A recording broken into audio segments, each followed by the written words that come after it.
Hi there, thank you for tuning in. My name is Karen King with MVB Bank, member FDIC, trusted partners on the financial frontier committed to your success. We're happy to continue to bring the story to you even during social distancing as an on-demand recording. We look forward to reading live and in person soon. Today I'll be reading Erandi's Braids, written by Antonio Hernandez Madrigal and illustrated by Tomie dePaola, and recommended by FDIC Money Smart. Today I'll be exploring 3 key ideas for Erandi's Braids. The first key idea is making decisions. There are different ways to use money. Taking the time to ask questions, learning about different choices, and comparing what's good and bad about each choice helps you to make good decisions. The second key idea is self-control. Sometimes we can't have what we want right away and we need to wait. Choosing not to spend money can sometimes be a good decision. The third key idea is prioritizing. Sometimes we need to make choices about what we want or about what we want to do, and these choices can change day to day. Prioritizing is arranging things in order of their importance to us. Let's begin. Erandi's Braids, illustrated by Tomie dePaola, written by Antonio Hernandez Madrigal. Erandi, it's time to wake up, Mama whispered. Roosters were crowing as the orange and crimson colors of dawn spread across the village of Pascuaro in the hills of Mexico. Erandi got out of bed, washed her face, and put on her yupol and skirt. Then Mama brushed her hair and wove it into 2 thick braids that fell to her waist. When Mama finished, Erandi helped her prepare the dough for the tortillas. As she mixed and patted, Erandi heard voices from a loudspeaker in the street. Hair, hair! We will pay the best prices for your hair. Come to Miguel's barbershop tomorrow. What is that about, Mama? Erandi asked. It is the hair buyers coming up from the city, Mama told her. Why do they want to buy your hair? Erandi asked. They say it is the longest and most beautiful in Mexico, Mama explained. They use it to make fine wigs, eyelashes, and fancy embroidery. Mama looked in the old cracked mirror on the adobe wall. Her own hair fell just below her shoulders. Your hair is much longer and thicker than mine, Erandi. The hair buyers would pay a fortune for your beautiful braids, she said with pride. They sat down to eat their meal of beans and tortillas. Do you remember what day tomorrow is, Erandi? See, Mama, Erandi said, my birthday. She would be 7, and Mama was going to take her to Senora Andrea's shop to pick out a present. Erandi hoped she would get a new dress to wear to the village fiesta. They finished eating and got ready to go to the lake. Mama packed their fishing net and put it on their back. Don't forget the buckets, Erandi, she said, starting off down the trail. When they arrived at the lake, women and men from the village were already fishing. Erandi's mama unfolded their net. Look, Erandi, more holes. I won't be able to repair it anymore. We need a new net so badly. Then she paused. Soon we will have the money to buy one. Erandi was surprised. They had so little money. Before she could ask Mama where she would get the money, her friend Isabel ran up. Buenos dias, Erandi. Can you come and play? Isabel called. Go, Mama said, but come back and help me sort the fish. Isabel and Erandi ran across the fields of flowers. Are you going to the fiesta next Sunday? Isabel asked. The fiesta. Erandi remembered her birthday and the new dress she hoped to wear in the procession. But maybe Mama needed the money for the new net instead. I'm not sure, she said.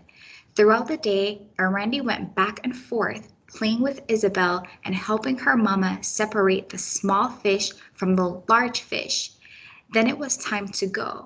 Erandi was afraid to ask about her birthday, and Mama didn't say anything about it or the new net as they walked home. But the next morning, after making the tortillas, Mama said, "It's time to go to Senora Andrea's shop, Erandi." Erandi smiled. She knew she would have a new dress for the fiesta after all. As they entered the shop in the square, Erandi saw a beautiful doll wearing a finely embroidered yellow dress upon the shelf. Mama saw Erandi stare at the doll. "Erandi," Mama said, "what do you want for your birthday?" Erandi wanted the doll, but she knew she couldn't have both the doll and the dress. She pointed to a yellow dress the same color as the doll's. "Maybe next year we can buy you a doll," Mama said as she paid for the dress. After they left the shop, Mama turned to Erandi and said, "Now we will go to the barber shop." Erandi caught her breath. "My hair! So this is how Mama is going to get the money for a new net. She's going to sell my braids." Erandi shivered at the thought of the barber cutting off her braids, but she didn't say anything to Mama. They reached Miguel's barber shop and went inside. Erandi looked across the room crowded with women. She gripped Mama's hand and huddled in her skirt. She didn't look at the barber chair, but she couldn't help hearing the sharp snip-snip of scissors. "Will my hair ever grow back?" she worried. The line of women moved slowly, and Erandi's heart pounded as she and Mama reached the front. "Next person," the barber called out. Gazing at the enormous scissors in his hand, Erandi felt her knees tremble, but before she could move, Mama walked to the chair and sat down. "I should have known Mama would never sell my hair," Erandi thought as she watched the barber wrap a white apron around her Mama's shoulders and measure her hair. "Your hair is not long enough," she heard the barber say. Her Mama's face reddened with embarrassment. Without a word, she got out of the chair and took Erandi's hand. As they turned to leave, the barber noticed Erandi's braids. "Wait," he called out. "We will buy your daughter's hair." Mama whirled around. "My daughter's hair is not for sale," she proudly said. Then she felt the pull of Erandi's hand and looked down. "See, Mama, we will sell my braids," Erandi whispered. "No, mihija," Mama said, "you don't have to sell your hair." But Erandi let go of her hand and walked toward the chair. The woman stared as she climbed up onto the seat. The barber measured her braids and picked up his scissors. Erandi closed her eyes. Her hands turned cold when she felt the metal scissors rub against her face and neck as she heard the sharp snip, snip. The barber moved to the second braid, and Erandi's eyes filled with tears, but she dared not cry. Instead, she asked the barber, "Senor, will my hair grow back?" "Of course, it will grow just as long and pretty as before," he told her.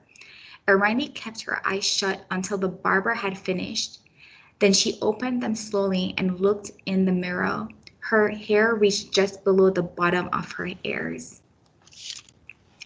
Out in the street, the air was cold on the back of her neck.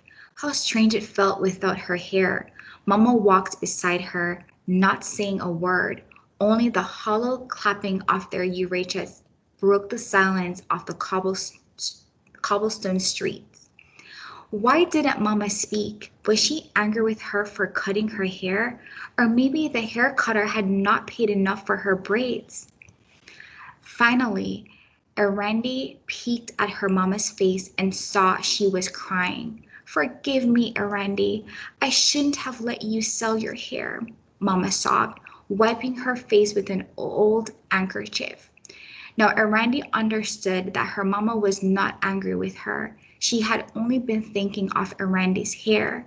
"Don't worry, Mama. My braids will grow back as long and pretty as before." "Your hair was the longest and most beautiful of all," her Mama said. Erandi paused for a moment. Then she asked shyly, "Mama, did they pay you enough to buy a new net?" "Sí, mihija. They paid us more than I expected. We can buy a new net and the doll you wanted." She gave Erandi a big smile, and Erandi had never felt happier. Then Mama took Erandi's hands in hers, and as the last rays of sun lit up the rooftops, they turned and went back to the square to buy Erandi's doll. Wow, what a great story. What did we just learn? One morning, as Erandi and her mother were preparing food, she heard hair buyers shouting that they wanted to buy their hair. Her mother explained that it was because their hair was long and beautiful. The hair was used to make wigs, eyelashes, and embroidery. Her mother told Erandi that the hair buyers would pay a lot of money for her hair because it was longer and thicker. Erandi was scared that her mother would sell her hair to the hair buyers. Erandi was turning 7 the next day, and her mother made plans to take her to the shop to buy her a new dress for the village fiesta. After eating their meal, they went fishing at the lake, and Erandi's mother realized that she had holes in her fishing net. Erandi's mother told her that they would be able to buy one soon. This was surprising to Erandi because she knew that they had very little money. Erandi was afraid to ask her mother about getting a new dress because she knew that buying a new fishing net was more important. The next day, Erandi's mother took her to buy her a new dress. She saw a doll that she also wanted, but when Erandi was asked what she wanted for her birthday, she chose the dress instead. Erandi and her mother went to the barber shop afterwards. Her mother was told that her hair was not long enough to be purchased. Erandi then summoned up the courage to have her hair cut instead. They were able to earn enough money to buy the doll Erandi wanted and buy a new fishing net. Erandi made the decision to have her hair cut so that she could help her mother. Have you ever made a sacrifice to help someone else, and how did it make you feel? That is all for today's MVB's Read Aloud. Thanks for joining, and I hope you've enjoyed learning with me today. Bye now.